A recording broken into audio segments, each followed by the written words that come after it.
interception. Please come to this side. Maybe we're on the bridge, and the bridge, ends somewhere, but after that bridge is a ditch. And someone is coming, and he didn't know. He got to the end of the bridge, took another step, and when he was almost, he quickly held on to something, right? And he was dangling and all that, about to fall into the deep, and he cried for help. Somebody help! Somebody help! Somebody help! And somebody comes. Oh, you are there. Took his hand and brought him out. That is intervention. Intervention. Because he was already in trouble. Now, interception. As he's going to the same place, someone says, where are you going to? Go back, there is trouble. Sometimes human beings could just be very stubborn sometimes. No, I will get there. And the person forcefully push him back. It's like you don't know what is ahead. Don't go there. That is interception. In interception, you may not need to cry for help. But when it comes to intervention, you need to really cry for help. Now let's go back to 2 Kings chapter 4. What else could be devastating for this woman?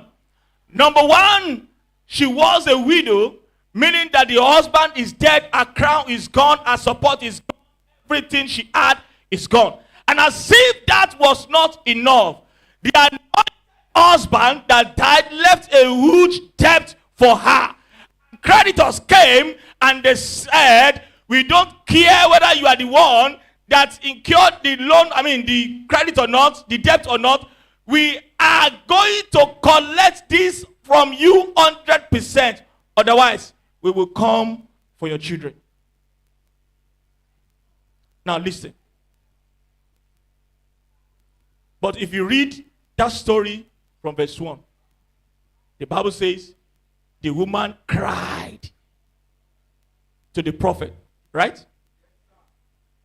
She cried. That was a case of intervention. She was already in deep trouble.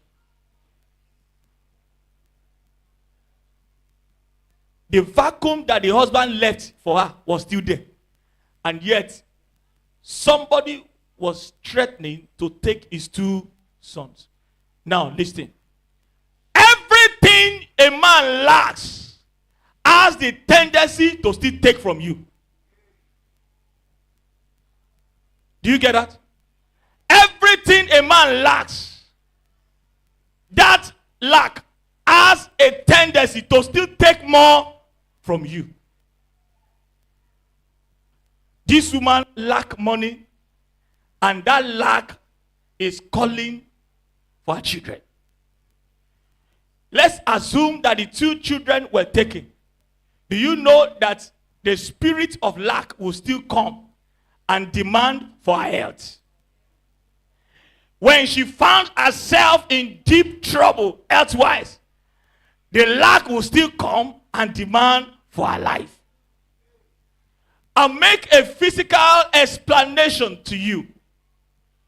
For example, when a man cannot provide for his household because he lacks the capacity to do that, he will start with something small, not really, Today they send the children, you have not paid school fees. And the man said, okay, children, I'll look for money, but when money is not forthcoming, please stay at home pending the time I'll pay. And as that was going on, because they don't feed well, one of them fell ill, and after that, they can't afford what? Health care or medical care. And they begin to look for different things, blah, blah, blah, and all that. And before you know it, the life of that child is gone. When, as if that is not enough, the woman of the house entered into depression as a result of the loss of a child. They managed depression, and before you know it, it got to a time that they could no longer